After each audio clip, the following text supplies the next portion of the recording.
Welcome to you all. Good afternoon. I'm Fred Kemp, President and CEO of the Atlantic Council.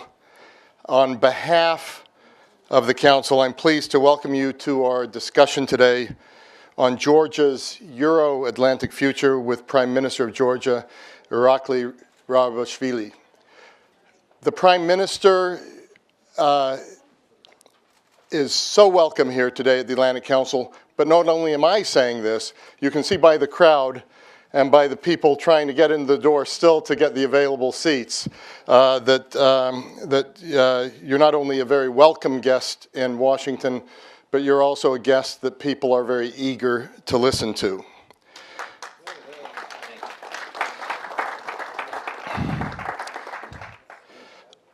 After meeting you earlier this month at the Munich Security Conference, I'm delighted now to be hosting you at the Atlantic Council in Washington. I also want to welcome your distinguished delegation, including your Ambassador to the United States, as well as your Foreign Minister, Economy Minister, Euro-Atlantic Integration Minister, and Deputy Foreign Minister. Welcome to you all. And I must say, the talent that Georgia produces pound for pound is just remarkable, so thank you so much. I'm delighted we have so many guests here in the room to listen to your remarks. I also want to welcome our even larger, Mr. Prime Minister, television and online audiences. And I think you're going to have some peppering via your moderator, Damon Wilson, my Executive Vice President, and our true expert here on Georgia, along with Laura Lindemann. We have the great good fortune of having a fluent Georgian speaker on our staff as well. But Damon will moderate the conversation with you later. The Prime Minister met President Obama and Vice President Biden today at the White House. Their meeting comes on the heels of tumultuous events in Ukraine, which have underscored that the effort to complete a Europe whole and free is more relevant than ever. In that context, we're particularly pleased to welcome to the Council leader of Georgia, a country that remains a standout reformer in the wider region, and a country that remains firmly dedicated to a future in the West. The developments in Ukraine underscore the yearning of citizens across your region, Mr. Prime Minister, for dignity and for the freedom to determine their own destiny. Recent events also remind us that the United States and European leadership and engagement are critical to helping ensure security and prosperity across Europe. Today is an especially poignant day for marking our conversation, as it is also a national day of mourning in Georgia, marking the day when Tbilisi fell to the Red Army in 1921. The Atlantic Council takes pride in its role as a strong supporter of an independent and democratic Georgia and of its people's aspirations to be included in the Euro-Atlantic community.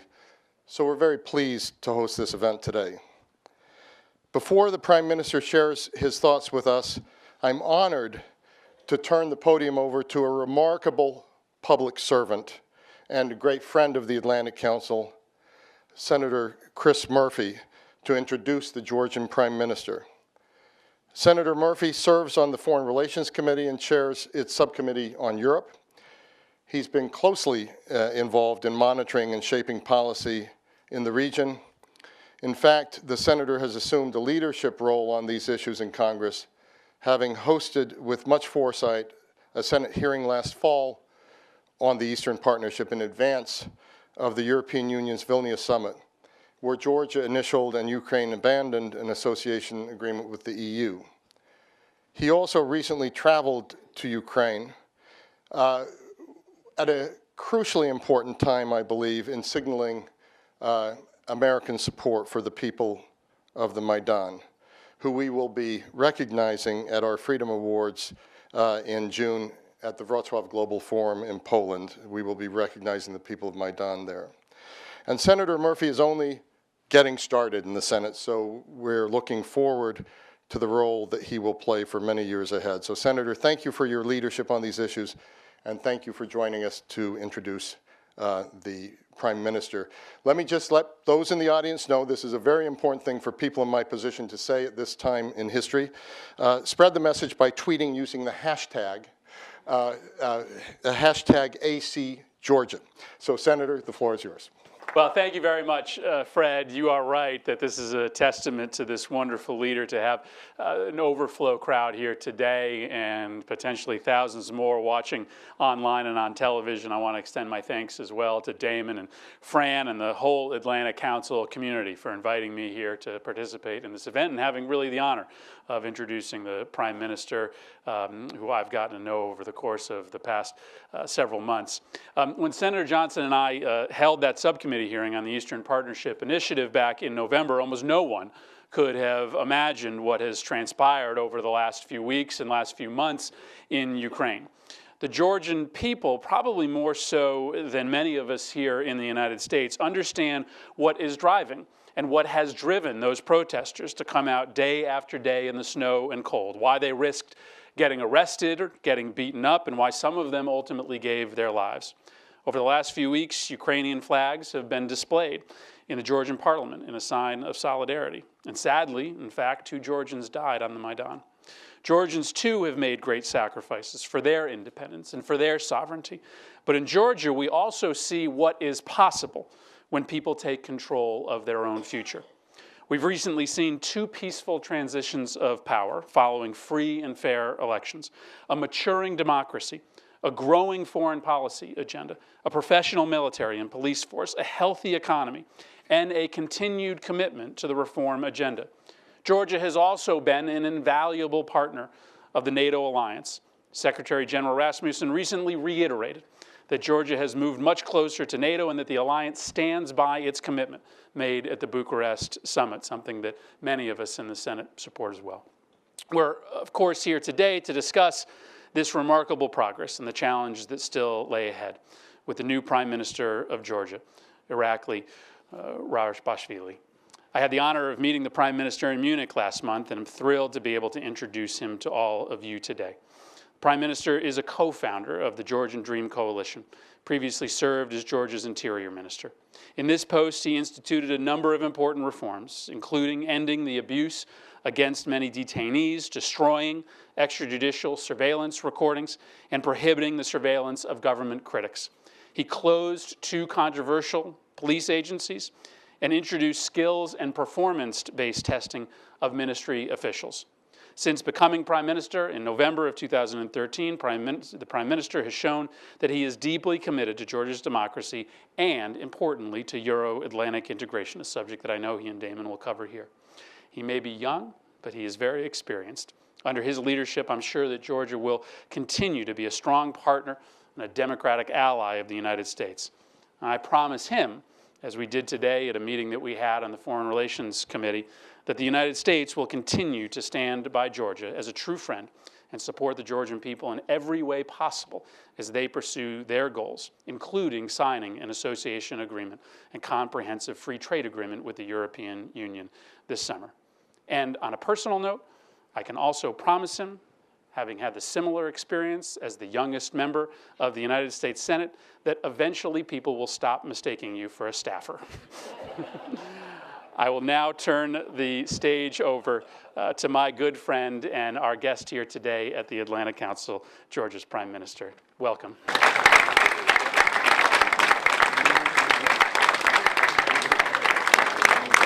Well, thank you. Thanks so much. Your Excellencies, esteemed audience, ladies and gentlemen, first of all, I would like to say that I'm very honored and pleased to be here with you today. Before I embark upon my task on elucidating Georgia's domestic and foreign policy priorities, challenges, and prospects, let me thank the Atlantic Council and world-famous Center of Excellence with outstanding expertise and profound experience for your consistent interest demonstrated towards my country. Thank you. And I think that it is symbolic that I deliver my first public speech in the United States at the Atlantic Council. The transatlantic partnership has indeed played an essential role in creating the world as we know today. The alliance, which contributes greatly to the security, stability, and a better future for all, which has turned the democratic vision of many states into reality, and to which the people and the government of Georgia aspire unwaveringly and in perfect unison. Georgia seeks to become part of the Euro-Atlantic community, and we made significant progress in past year and a half. This progress substantiates our claim for membership in European and Euro-Atlantic institutions. The 2012 parliamentary elections and 2013 presidential elections underlined Georgia's irreversible progress towards democracy and the rule of law.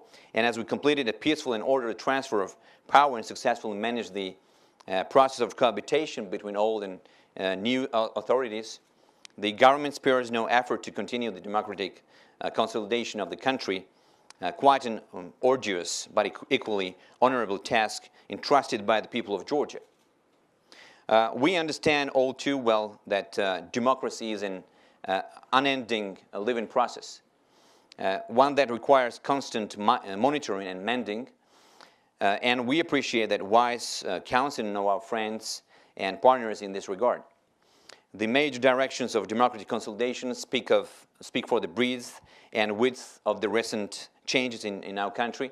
The Constitution was amended to create a more democratic system of checks and balances, redistributing excessive powers previously vested in the executive branch to the Parliament.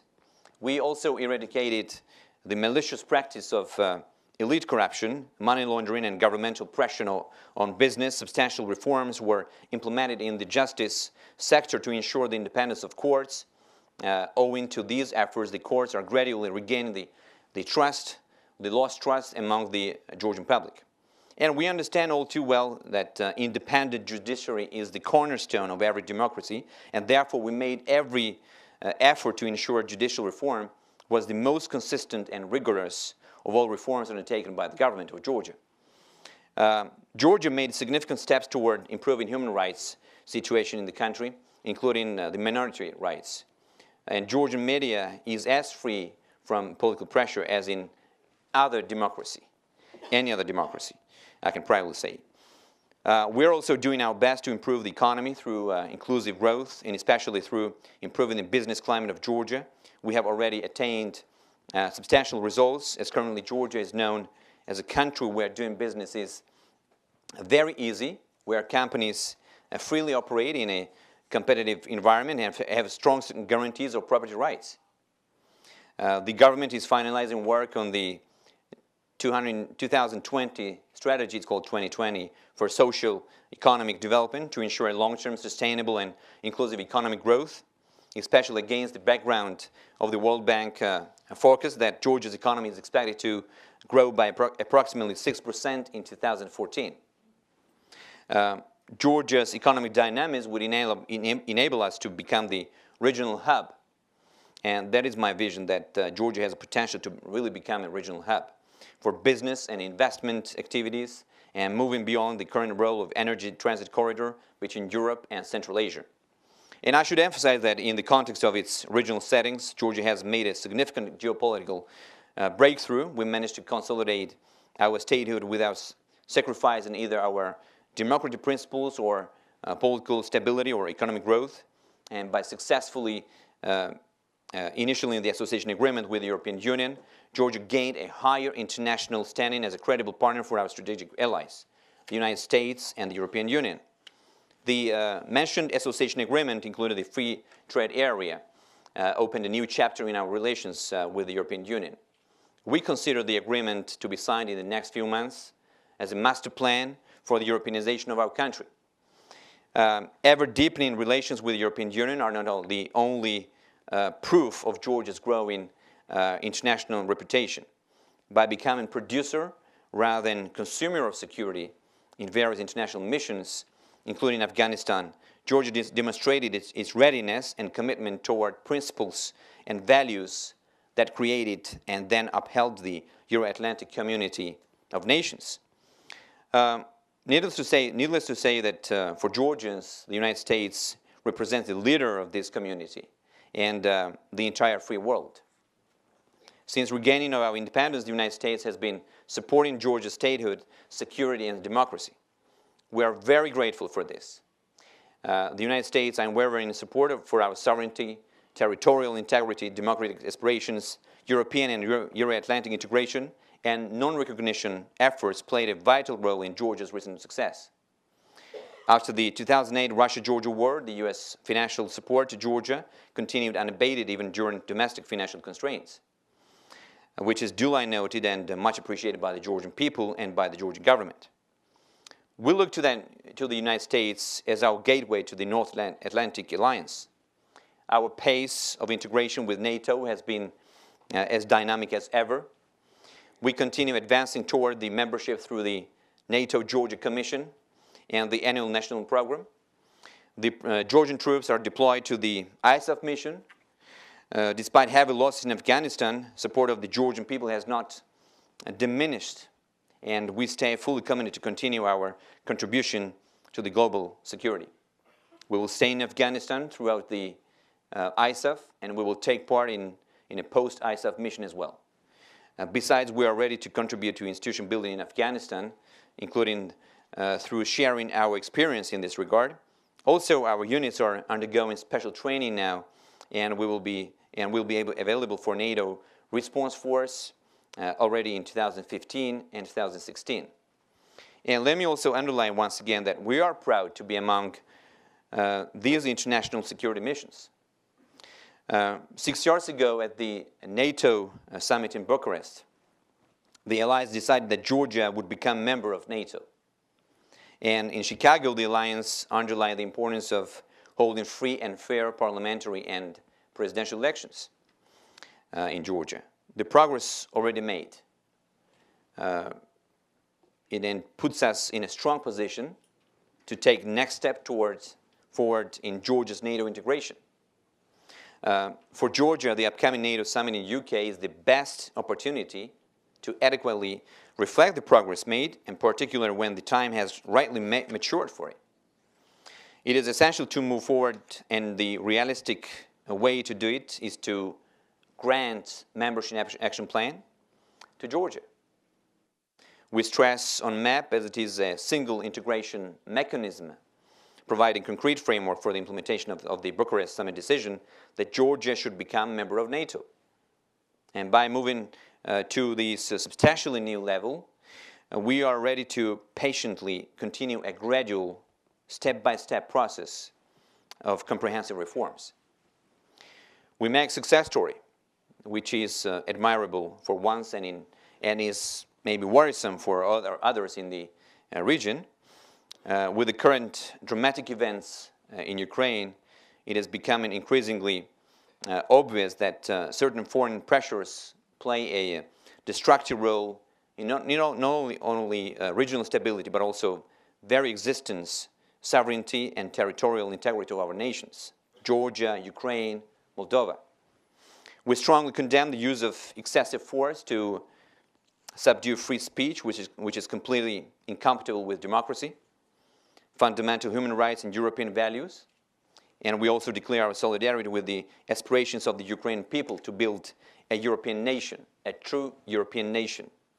It is obvious that unless the European Union gives a clear promise of membership to the successful countries of the Eastern Partnership, this crisis, similar to Ukraine, will happen again and again. And let alone the failure of effective implementation of association agreements.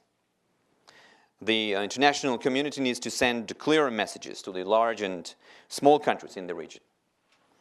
A message which will underpin the notion that no third party can influence the aspirations of regional countries striving to fulfill their choices of democratic political systems or foreign alliances.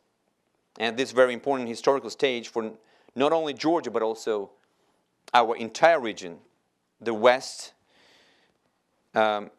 should realize that giving up on values in foreign policy may be very costly, not only for small countries like Georgia, but also for the entire international community.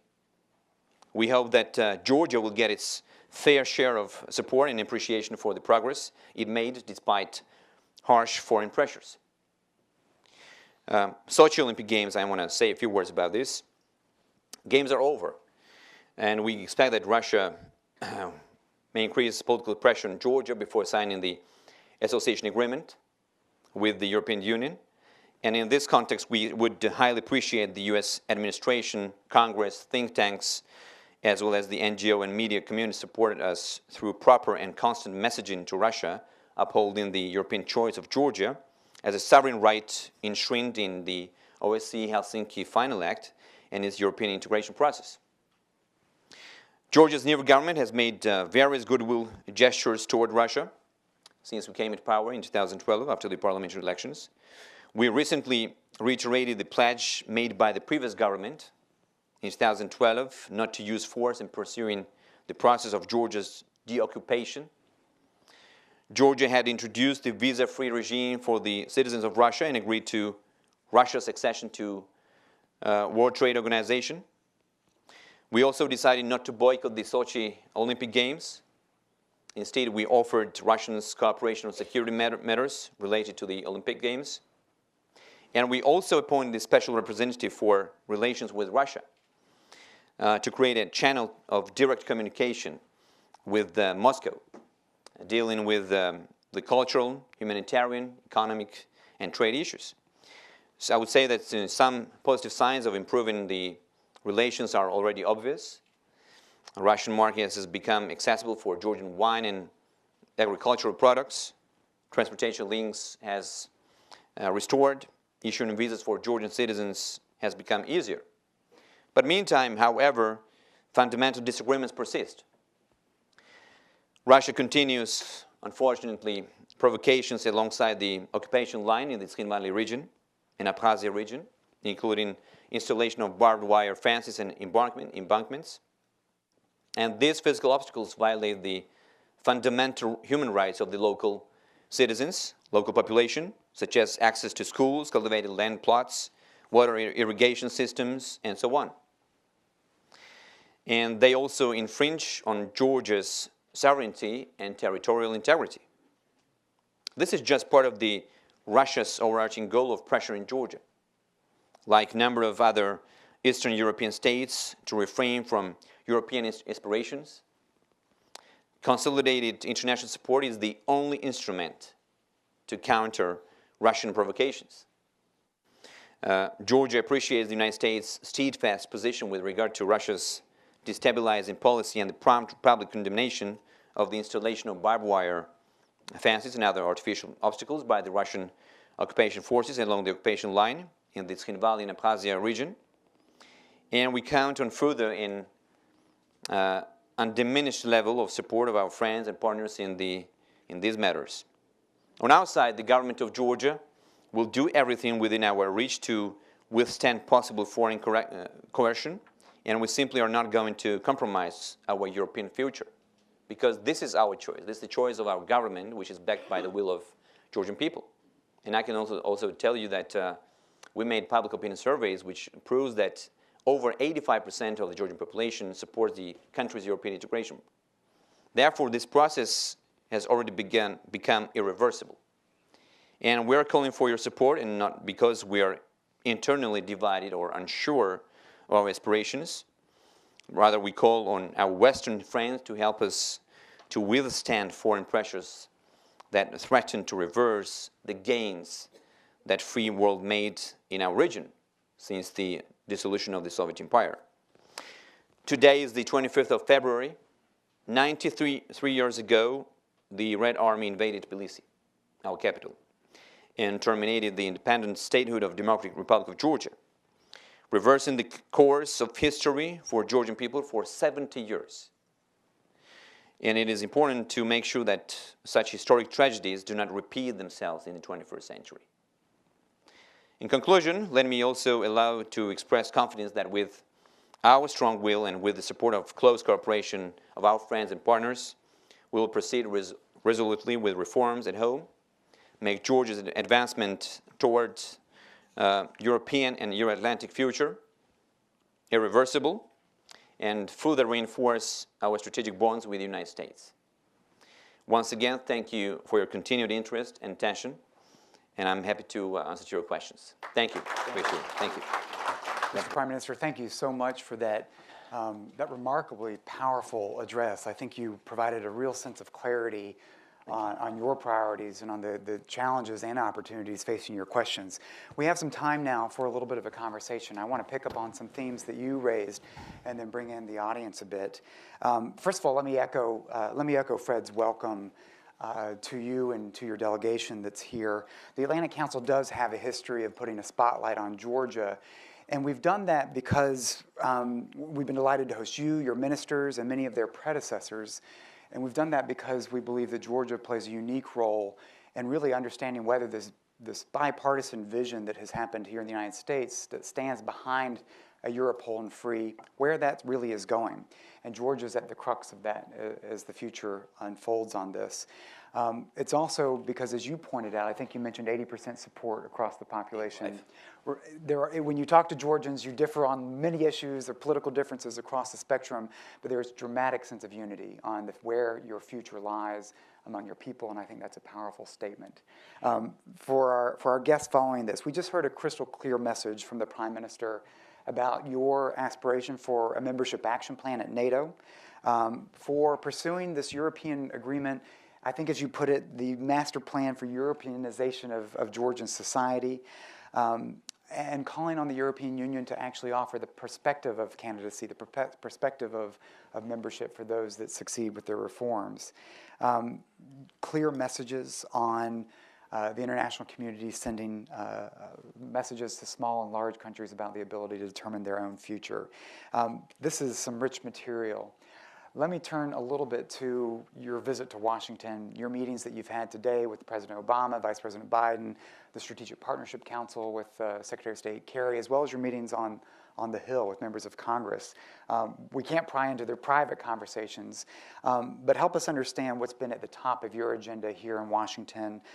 What does Georgia need? What does Georgia want from the United States?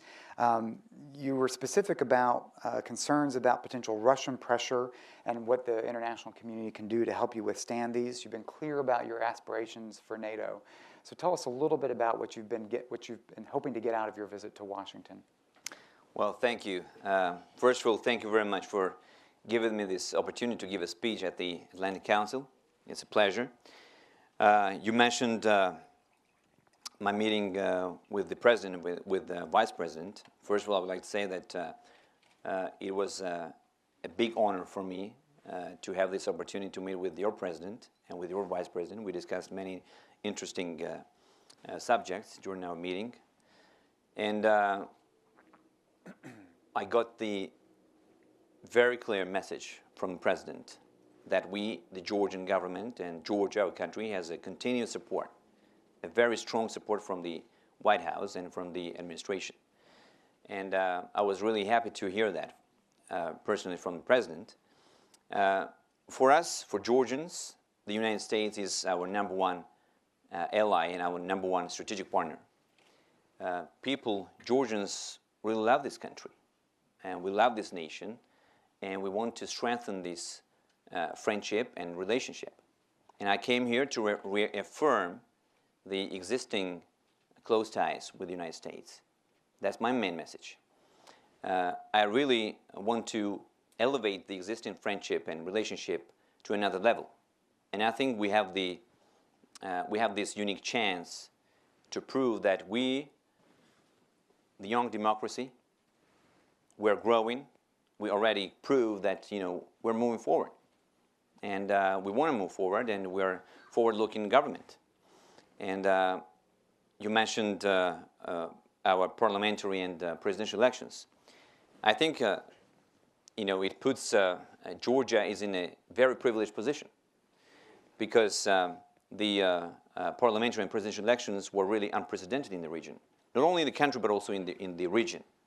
I can proudly say that we could manage the peaceful transfer of power, and this was completed by the presidential elections.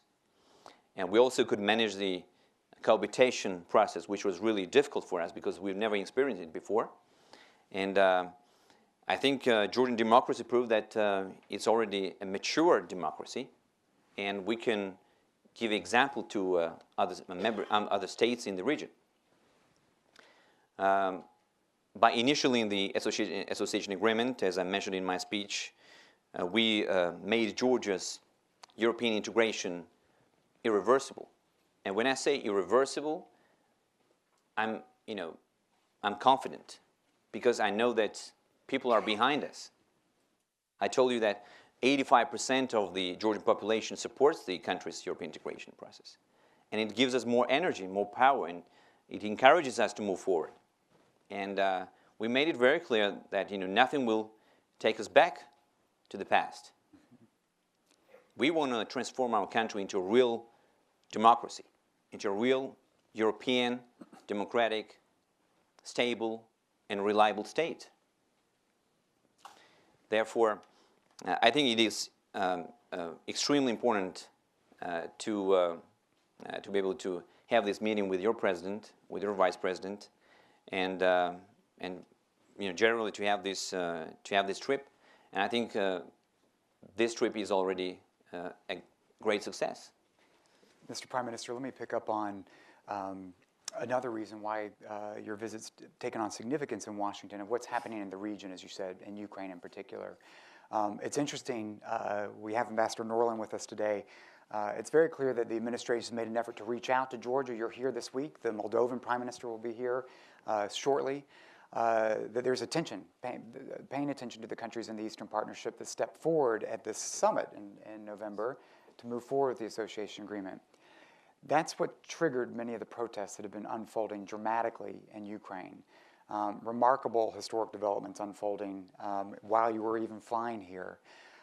Give us your perspective on what this means for the region. What does this reaction in Ukraine, the developments with President Yanukovych now presumably somewhere in Crimea, how does this reverberate across the region for those countries, particularly Georgia, Moldova, those countries that did take the step forward? Well, thank you. Of course, it's a very sensitive subject. First of all, I wanted to say that Ukraine is a very important country for us. We have a very emotional relationship with them because we have a long history. Ukraine is a partner country, is a friend country to us, and we are extremely concerned about the recent developments in this country. And you said, things are changing so quickly that we can't even follow. I think, the Ukraine and the Ukrainian people, I very much hope, and I really want this to happen, they will continue, they will go back to their European choice.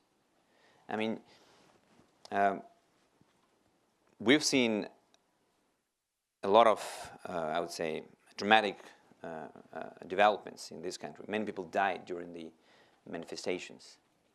And we don't want this to be continued. We want this to be stopped. And I think the Ukrainian people should have, the right to decide where to go. Go to the past or to go towards Europe. And I think that's up to them. They should decide whether going forward or going to the past. So as for your question regarding this situation, I think this will have implication on the wider region. Of course, it's not. It is important, especially for Georgia. I want to say that the new government, the new administration of Georgia, has changed our attitude towards Russia since we came to power. We changed our rhetoric. You remember that the previous government has had a very radical approach towards them. But we try to improve our relationship with them. We try to normalize our relationship with them. And we made a number of constructive steps towards Russia. But we were facing a number of provocations along the occupation line. Russians already installed 50 kilometers of barbed wire fences along the occupation line. And it still continues. Just 2 days ago, yesterday, right after the Sochi Olympic Games, they continued. They resumed the installation of barbed wire fences. Therefore, I think, we're watching closely with Ukraine because it is important to see what's going to happen there. And I think that the international community should be proactive. and the European Union, and the international community in general should be, should take decisions, quickly. That's my vision, and I think that we should wait and see how things will develop in this country. Sure. Let me turn. I don't want to monopolize the conversation. I'm going to ask one more question, then turn to the audience. I see a lot of hands already. Your viability as a candidate for NATO and the European Union, as you well know, is premised on your reforms at home and what you're doing at home. When we first met, you had just taken the reins as Minister of Interior in the government, and were focused on much of what Georgian Dream was elected on, a sense of how, sort of elected on a wave of discontent. So talk to us a little bit, particularly as you're facing, your country's facing local elections coming up. How are you dealing with these issues of internal reforms, and particularly the issues of rule of law and justice issues? When we were asking for questions to come in online today about your visit, many relate to the political situation in the run-up to the local elections, the cases that are taking place against many former government officials. What role do you see the United National Movement playing in Georgian politics in the future? Well, it's a good question, and thank you for giving me this question. I want to explain to you very briefly that transparency, due process, and rule of law guide us in all these matters, in all these cases. Everything we do transparently, and we make sure that the due process is guaranteed and rule of law is respected. And besides that, I can tell you proudly that all these trials are absolutely transparent. We have international monitors, international, NGOs, and many people who can attend and who can really go into details and see these files. Besides that, we have European Union's special advisor in human rights, Mr. Thomas Hammerberg, who's also is watching very carefully all these, cases, and we're taking advices from him. Therefore, I think nobody stands above the law. I made it very clear, and I'd like to repeat that nobody is privileged, and that's not the country that I want to build with my government and with my team. Once I said, and I want to repeat that when I leave the office, maybe in 5 years or maybe later or earlier, nobody knows. I want to be responsible. I want to, be accountable for what I'm doing now. And if after 5 years or after 10 years, the new government will find out that I committed a crime, I should be responsible for it. But we're talking about the serious crimes and grave crimes. And I can guarantee you that none of these cases are politically motivated. I'll tell you an example. We're treating everyone, and especially our team members, equally. When I was the Minister of Interior, I arrested my first deputy, and he is very close to me. Because we won the elections together. He was one of the leaders, but when he violated the law, we had to do it. Otherwise, we would tell people that we are privileged, and we are not privileged. And I don't want to be privileged because I'm elected by the people. I'm elected because I have to serve my country and I have to serve my people, and I have to stay accountable, and I have to stay responsible for everything what I'm doing. That's my position on this. But I can guarantee that none of these cases will be politically motivated. Everybody is welcome to attend these trials and see what's going on. But when it comes to serious crimes and grave crimes, we cannot be passive. We have to respond to people, because people elected us. They expressed trust towards us, and we could already manage their expectation last year. And people, I can tell you that were frustrated, because I don't want to speak about the past. Please understand me correctly. I'm here to speak about the future. We are a future-oriented government. We are a forward-looking government. And I don't want to spend time on these prosecutions. But if the prosecutor's office is interested in certain cases, that's their job. And one of the biggest achievements of our government is that today we have a free court. We made judicial reforms, and I think that, and I can quote the chairman of the Supreme Court, that the court today is as free as ever. That's the achievement of our government. So let the judge decide whether this or that person is guilty. That's not my job. So. Thank you, Mr. Prime Minister. Now let me turn to the audience, and I'll begin with... Thank you very, very much, Mr. Prime Minister. This has been wonderful, and thank you for making Atlantic Council the site of your first speech in the United States. I'm Elaine Sereo. I'm the Executive Director of Foreign Aid Through Education, FAID. And my question is, what key and critical areas would you see as being important for the economic development of Georgia to continue its growth and stability in conjunction with NATO? Thank you very much. All right, let me pick up another one right here. This woman on this side, please. Thank you very much. Lilith Gasparian, Armenian National Committee of Armenia. My question is like this. As a result of the discriminatory policy of the previous authorities of Georgia, the Samatskhe-Javakheti region in Georgia is in bad economic situation today. To correct this, I want just to ask, would you agree to have a portion of the international, in this case U.S. International aid it received be earmarked clearly for the social economic development of this region? Thank you. Thank you. I'll let you take these two sort of economically related development issues. Well, thank you for this question. I want to talk about the economic plans of our government, so thank you for giving me this opportunity. Well, the economy is my biggest challenge because the economy needs to be developed in our country, and that is the biggest challenge.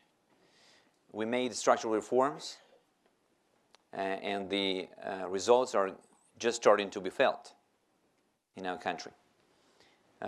In November, we had 8.1% growth, and in December, we had 8.4%. In January, we had 8% growth, and this year, our focus is that we're going to have from 5 to 6% growth. According to the World Bank, our GDP growth will be 6.3%. And I can tell you that one of the main disadvantages of the Georgian economies was the lack of capital availability. And we're launching the Sovereign Wealth Fund in this month, which will ensure the long-term capital availability. Besides that, we're going to invest and bring in investors from the region, and not only from the region, but also from Europe. I'm personally engaged in bringing more and more investors. I was in Israel, by the way, several weeks ago, and where I met a number of prominent Israel businesses who are interested in getting, bringing investors and investments in Georgia, and particularly in the agriculture, in energy sector, because regions are in a very difficult situation. People are starving, and people are live in poverty. And our main mission is to create more jobs. And I think that agriculture is the sector that needs to be developed as soon as possible because that will create more jobs. We're also focusing on building logistics centers in Georgia because I mentioned in my speech that we see Georgia as a regional hub. And Georgia needs to get back the historic role, which is the historic Silk Road role. And the beauty and the attractiveness of Georgia is its geographical location. And when I said that we initialed the association agreement, a part of which is the DCFTA, which is the Deep and Comprehensive Free Trade Area, and we're going to have free trade agreement with the European Union. Georgia will have an access to 900 million market in total, which means 500 million market, I mean the European market, and 400 million CIS countries and Turkey. And Georgia becomes more and more attractive destination for investors. We offer low prices, low costs, low energy costs, low labor costs, low crime, low corruption. And besides that, I can proudly say that Georgia is number 8 in doing business criteria according to the World Bank. Therefore, I think besides, as I mentioned in my speech, we already elaborated a national strategy for countries' long-term development, and it's called 2020, how countries should develop the economy. And we have to make sure that we have a sustainable growth. And that's why it is so important for Georgia to sign the DCFTA, free trade agreement with the European Union, which will enable us to have sustainable growth. And this will enable us to increase exports onto the European market. And by the way, last year we increased export by 65%. And therefore, I think the economy, and if we continue to be on the right track in maybe in 3 or 5 years, we'll be in a much better situation. As for your question regarding Samtskhe Javakheti, I can guarantee you that not only Samtskhe Javakheti, but also other regions are in a difficult situation. So we have a plan to develop all regions, and without making any separations and any discrimination. So please be assured that I treat Samtskhe Javakheti as other regions. So Samtskhe Javakheti is my region. I mean, it's the whole country is my region. So I mean, I don't separate it from other regions at all. On the contrary. Galmar Jababatana. Good afternoon. Ariel Cohen, the Heritage Foundation.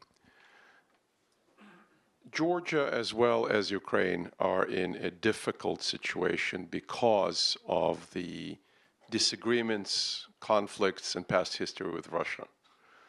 Do you think the United States is doing all we can do? Is there anything additional that we can do?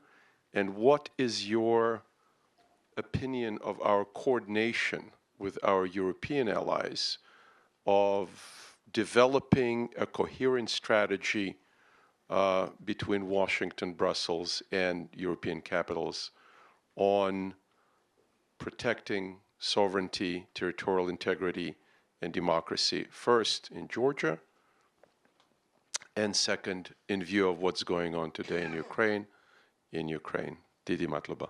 Thank you, Mr. Prime Minister, for your speech.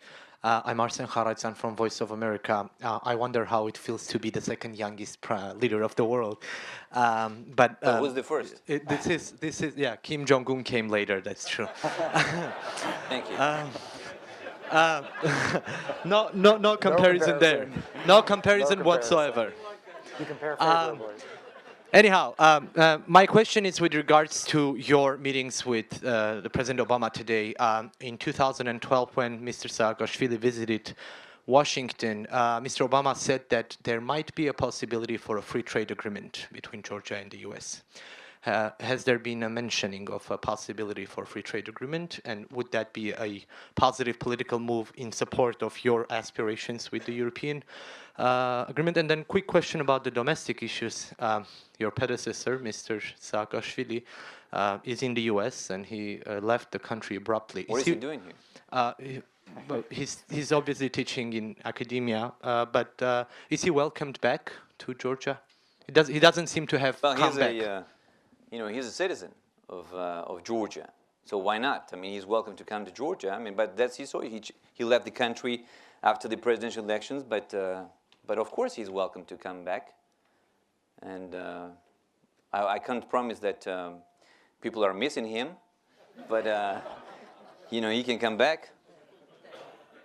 Of course he can.